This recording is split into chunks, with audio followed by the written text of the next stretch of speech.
NASCAR says they'll investigate the aggressive fuel-saving strategy after many drivers complained following the Daytona 500, and tensions between the teams and NASCAR continue to rise, with teams now getting lawyers involved.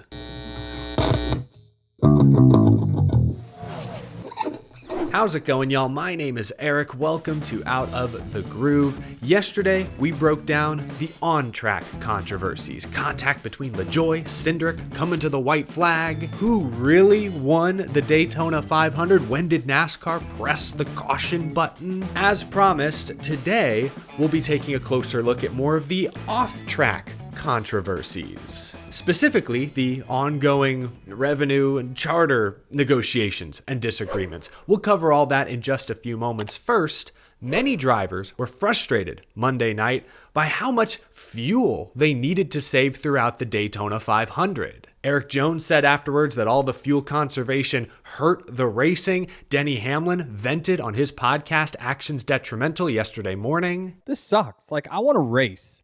I want to race. I want to battle.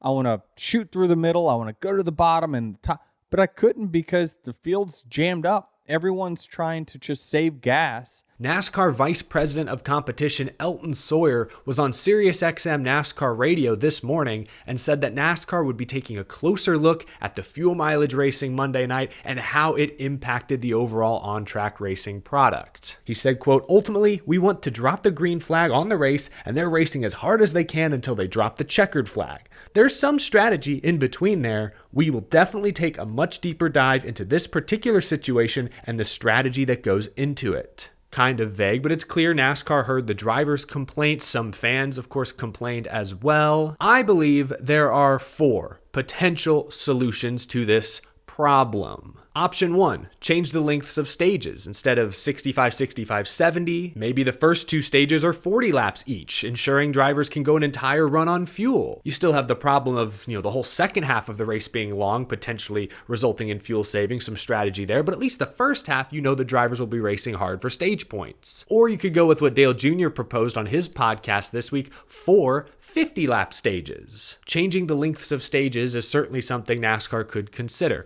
Option 2, make things even simpler. Keep the stage lengths as they are, just eliminate the stage cautions, just like NASCAR did for most of the road course races last year. Still reward points at a certain marker, but don't throw any planned cautions. I'm sure some teams still may try to employ some sort of strategy to exploit this format change, but I'm sure that won't be nearly as broad or straightforward as it was this season. Option 3 is a bit more convoluted. Denny Hamlin on his podcast this week talked about changing the aero package, shrinking the rear spoiler down. I've seen others suggest NASCAR could change the size of the fuel cell for this race or change the size of gas cans. This option sounds a bit more complicated to me and I think is unnecessary when considering the simpler options we've already discussed. And option 4, perhaps the most simple of all, is don't change a thing. Yes, the pack was largely saving fuel in the first half of each stage, but in the second half of the stage, they were all going for it. And all that fuel saving in the front half of stages allowed drivers like Kyle Busch to work their way through the field, make a lot of passes, highlight reel moves. Let me put it this way.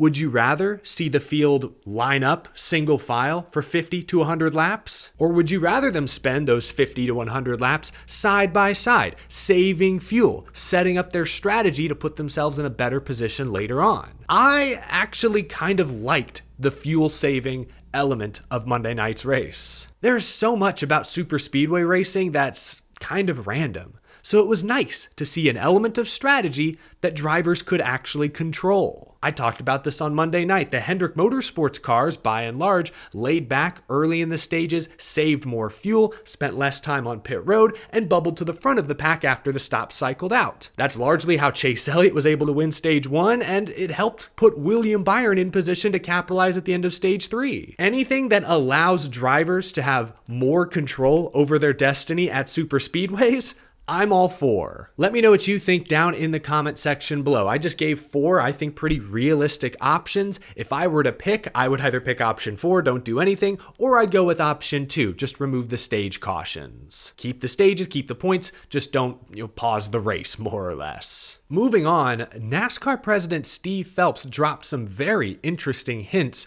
during the Fox NASCAR pre-race show. But I would be surprised next year in our 25 schedule if we didn't go north of the border and we didn't go south of the border. Whoa, already talking about the 2025 schedule? I like it. And he mentions right there, both Canada and Mexico likely to host NASCAR events. I would assume Montreal is still very much at the top of NASCAR's list, racing at Circuit Gilles Villeneuve.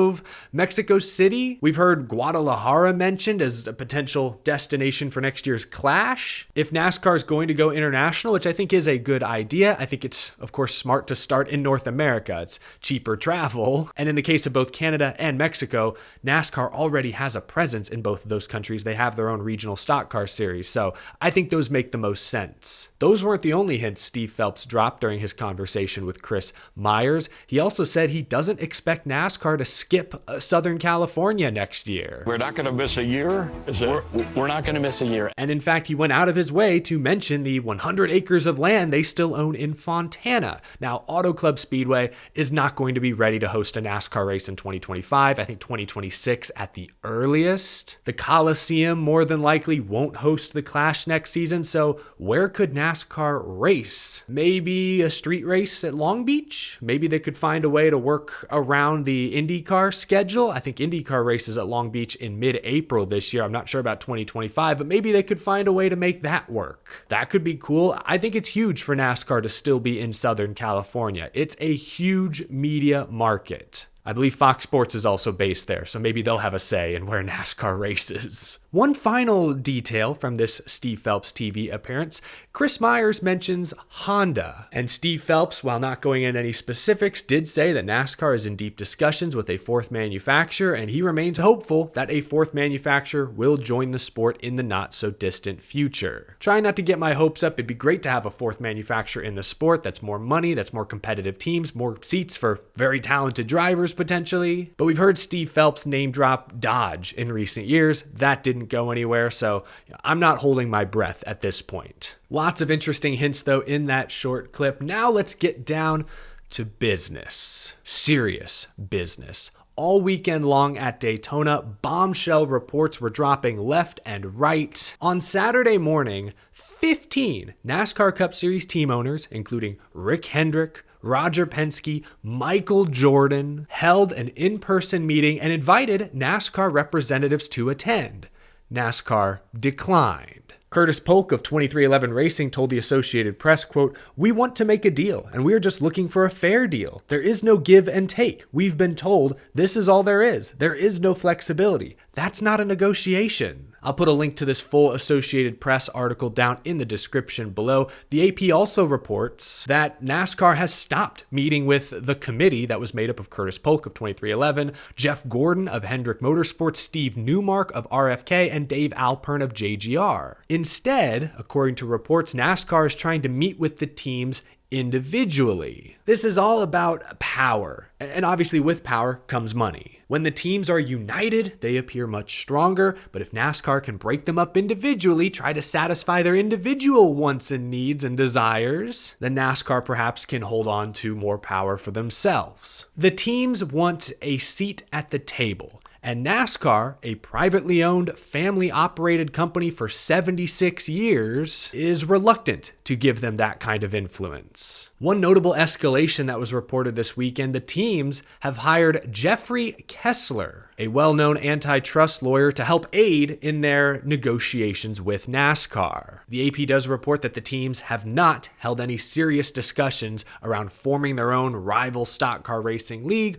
or hosting their own exhibition races. So like I said, to me, this sounds more like a power struggle than necessarily just a money struggle. When the charters were first introduced back in 2016 or whenever, they gave the teams a small seat at the table. Not an adult seat though, more like a kid seat, like a high chair. The teams want more money, they want a larger share of the media revenue for sure, but more than anything, they want an adult seat at that table. They want their charters, their investments to be protected permanently. It's complicated. I don't know exactly what's fair. Obviously, NASCAR needs the teams, the stars, the competitors. But at the same time, the teams do need NASCAR. That branding, the tracks they own, the massive TV deal they just negotiated, that's all extremely valuable. I do think the teams should be getting a larger split of the TV revenue, but that's just money. When it comes to the power balance, I do think the teams should have a seat at the table. I'm all for more collaboration, but at the same time, I guess I'd worry about gridlock. You get too many voices with their own self-interests and different agendas. It can be harder to agree, and it can be harder to make things actually happen. The France family, again, has been used to ruling over NASCAR with an iron fist for many decades. I'm not saying that's the best way to run the business today, but it just goes to show that the teams aren't just asking for more money. They're asking for NASCAR to make significant changes to the way they've always conducted business. No wonder negotiations are taking such a long time.